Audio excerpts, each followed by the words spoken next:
Olá a todos, para quem não me conhece, eu sou o Júnior e em nosso canal, finalmente, Biologia, vulgo a melhor matéria que tem. Beleza! Para começar a falar dela, separamos um tópico que as pessoas costumam não gostar muito, que é o ramo da genética. Genética é o ramo da biologia que estuda as características que são hereditárias, ou seja, aquelas que são passadas de geração em geração.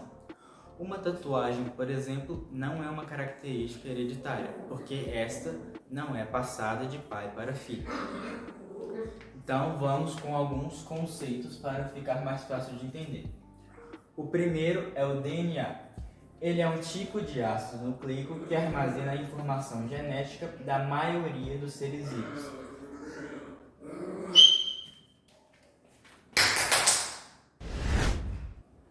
Maioria porque existem algumas exceções que veremos mais para frente no canal. Os genes são segmentos de DNA que passam adiante aquelas características que são hereditárias, ou seja, as que podem ser passadas de um indivíduo para a sua descendência. Os cromossomos abrigam os genes em uma estrutura específica chamada de locus gênico, que é onde os genes ficam localizados. O genoma é o nome dado ao conjunto de genes de um ser. Ele pode ser dividido em genótipo e fenótipo. Genótipos são as características dos seres vivos que não podem ser vistas a olho nu, como, por exemplo, o tipo sanguíneo da pessoa. Já o fenótipo são as características visíveis a qualquer um, como, por exemplo, a altura de uma pessoa.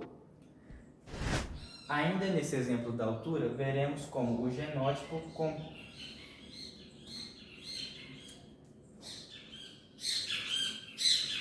o genótipo em ação com o ambiente é o que compõe o fenótipo.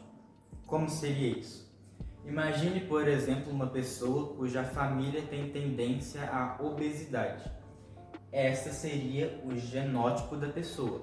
Ela possui genes que deixam a ela mais suscetível a ter o quadro de obesidade.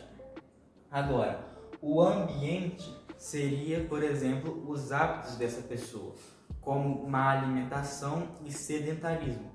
Essa pessoa teria grandes chances de vir a se tornar obesa, por dois motivos. A genética dela é favorável para esse quadro e o ambiente em que ela está inserida amplifica essa característica já pré-existente.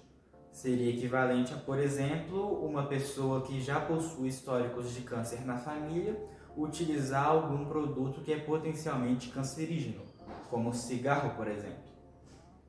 Os cromossomos homólogos são aqueles que possuem genes correspondentes, enquanto os heterólogos são aqueles que não possuem genes correspondentes. E aqui vai uma dica.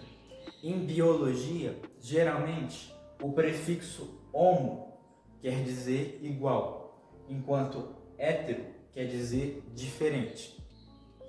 Os alelos são as formas de um determinado gene ocupam o mesmo locus em um cromossomo homólogo. Então, aqui temos, por exemplo, dois cromossomos homólogos. A cor dos olhos seria o alelo, porque ela aparece igual nos dois cromossomos que são iguais. Os alelos dominantes são representados por letras maiúsculas e se expressam tanto em condições homozigóticas, lembrando, homo vem de igual, como heterozigóticas, hétero diferente. Então, o que isso significa? O alelo dominante, representado por a letra maiúscula, é aquele que vai se sobressair em relação ao outro e vai ser a característica mais visível no ser. O alelo recessivo são representados por letras minúsculas e só se expressam em condições homozigóticas. Por quê? Como o alelo recessivo só pode se manifestar quando houver outro recessivo, ele só vai aparecer quando houver dois pares de alelos recessivos, duas letras minúsculas. Porque se o indivíduo tiver, por exemplo, uma maiúscula e a outra minúscula, o que vai sobressair é a minúscula, que é o dominante. Então dizemos que os recessivos só se expressam em condições homozigóticas, somente quando houver um par de alelos recessivos. Essa foi a nossa primeira aula de biologia, na qual eu introduzi alguns conceitos de genética. Se você gostou, não se esqueça de compartilhar o vídeo e nos seguir para mais aulas. Até mais!